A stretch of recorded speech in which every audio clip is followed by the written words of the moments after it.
लगातार कहर बरपा रही है। ग्राउंड जीरो से हमारे साथ गोंडा से संवाददाता राजेश और बलरामपुर से हमारे साथ मिथिलेश भी जमीनी सच्चाई बताने के लिए जुड़ गए हैं। सबसे पहले राजेश, आपका रुख करेंगे। पहले तो आप जिस तरह की पत्रकारिता कर रहे हैं, जिन खतरों के बीच में जाकर सच्चाई दिखा रहे हैं, उस जज्बे को यहाँ पर हर कोई सराह रहा है और जिस तरह से आपने सच्चाई पहुंचाई है आवाम तक, वो बता रही कि किस बार की विभीषिका के बीच में गोंडा के लोग रहने को मजबूर है, किस तरह से गरीबों के सामने तमाम समस्याएं हैं, लेकिन सुनने वाला कोई नहीं है।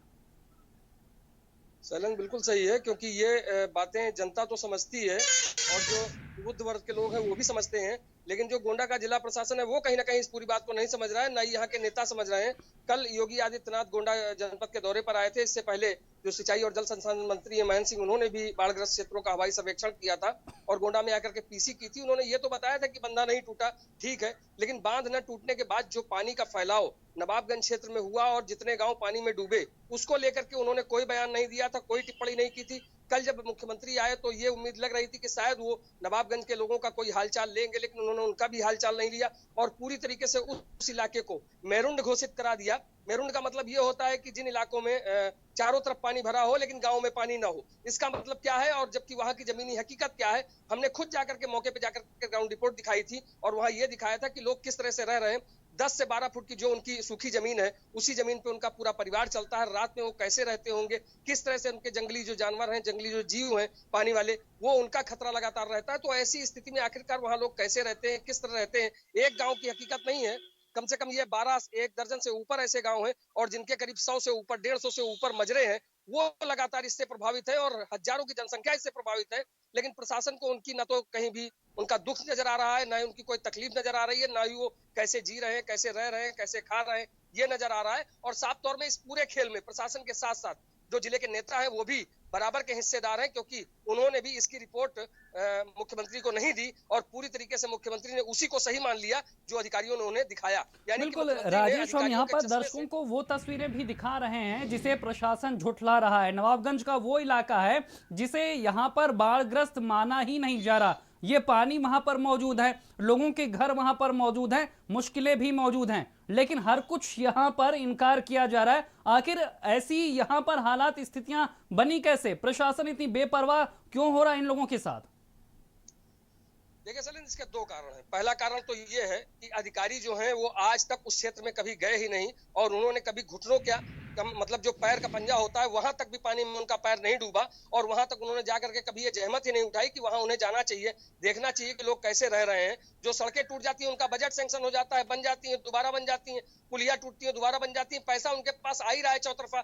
जितनी चीजें होंगी ये अभी नहीं दिखाई दे रही है, ये तब दिखाई देगी जब बाढ़ का पानी वापस नदी के पेट में चला जाएगा। इसके बाद वहां पे जो नुकसान हुआ है उसकी रिपोर्टें, उसकी सारी चीजें वो उस पैड में दिखाई देंगी। शासन में बजट जाएगा और उससे सैंक्शन होगा, जाकर के लाखों करोड़ों रुपए का जो बजट है वो पास होगा। ये पूरा हजम करने के लिए वो तो दिखाई देगा उस समय बाद, लेकिन इस समय जब आज मौजूदा हकीकत जो है, जो जमीनी हकीकत है, वो नहीं दिखाई दे रही है। राजेश, यही स्थितियां हैं, यही सच्चाई हैं जिसकी वजह से इस तरह का सितम ग्रामीणों को सहना पड़ रहा है। मिथिलेश लगातार हमारे साथ बने हुए। मिथिलेश, अब तो सीएम का दौरा भी हो गया, बलरामपुर में कोई मुसीबत कम होती हुई नजर आई है? जिस तरह से कई इलाकों का आपने भी जायजा लिया था, सच्चाई दिखाई थी, लोग किस तरह से नाव के सहारे जिंदगी जीने को मजबूर थे। हाँ सैलन, बताना चाहता हूँ कि बलरामपुर में राप्ती नदी जो बह रही है, माहरी जो गांव है वो तटबंध कटने की वजह से सैकड़ों गांव बाढ़ के चपेट में आ गए थे। लोग बुनियादी समस्या से जूझ रहे थे।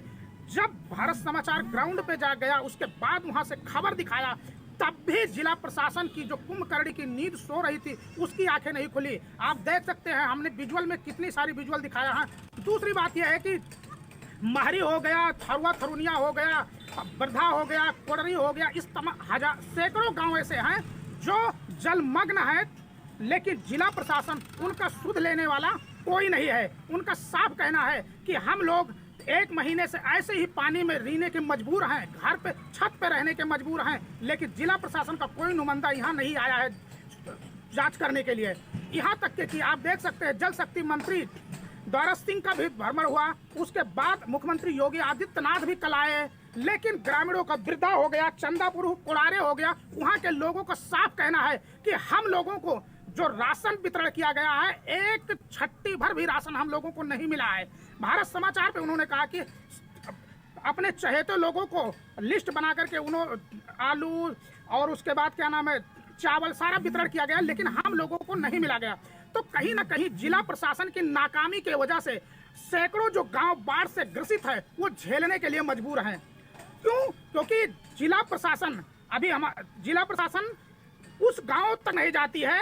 उसको ये डर है कि नाव से जाएंगे, कहीं पलट जाए, कहीं कोई बात हो जाए। लेकिन हर साल इसी तरीके से आता है, जिला प्रशासन वादों पे वादा करती रहती है, लेकिन जमीनी हकीकत बदलने का नाम नहीं ले रहा है। मिथिलेश, यही मुसीबत है, यही हालात हैं जिसकी वजह से इन स्थितियों के बीच में लोग रहने को मजबूर हैं। तमाम जानकारी देने के लिए राजेश और मिथिलेश, आप दोनों का बहुत बहुत शुक्रिया। लगातार हम आपको दिखा रहे हैं कि उत्तर प्रदेश के पूर्वांचल के कई जिले किस तरह से बाढ़ की विभीषिका के बीच रहने को मजबूर है। जिम्मेदार प्रशासन यहाँ पर बेपरवाह बना हुआ है। लोग तमाम मुश्किलों के बीच में भी यहाँ पर जिंदगी जीने को मजबूर है। और इस बीच श्रावस्ती से बड़ी खबर है, जहां